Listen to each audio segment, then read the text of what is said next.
heard a lot this hour about the fundamentals, about the disease characteristics, about different parts of the world in the supply chain. You look at quite simply the charts, and what are they telling you about this market? Well, this morning we did see a lot of gaps down, and that doesn't just go for the U.S., but also overseas.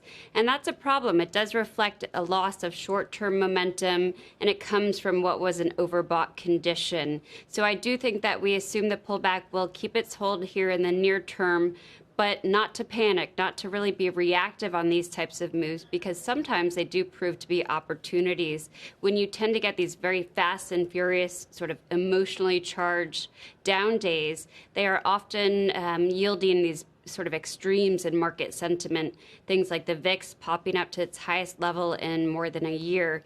Those types of readings are often associated with tradable lows for the S&P 500 and other indices. So that's the kind of action that we actually pay attention to and get excited about, but we don't act on it until we actually get upturns, meaning a real sort of short-term uptick in momentum to be more convinced that those extremes are going to be meaningful. You know, this hasn't been that long of a sell-off. It's been a sharp one today, but are you saying we could already be approaching the end of it?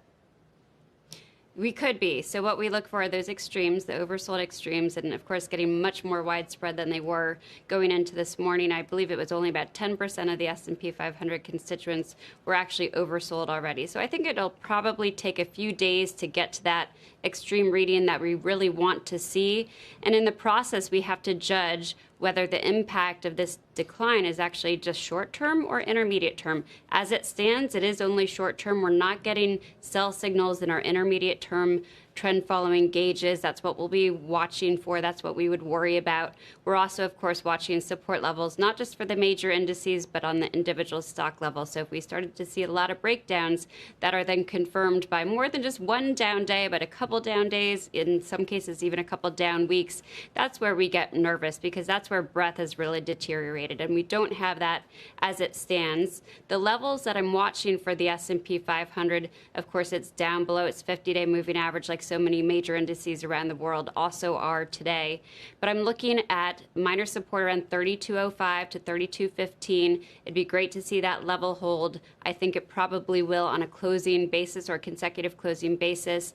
At secondary support, which is even more important to the, I guess, sustainability or in preserving the long-term uptrend, is closer to the 200-day moving average and a former resistance level, which was just below 3030 for the S&P 500. 3030. I'm taking notes furiously. Katie, we appreciate it so much. It's good to see you today. Thanks for your time. Of course. Katie Stockton Sure. breaking down the charts for us.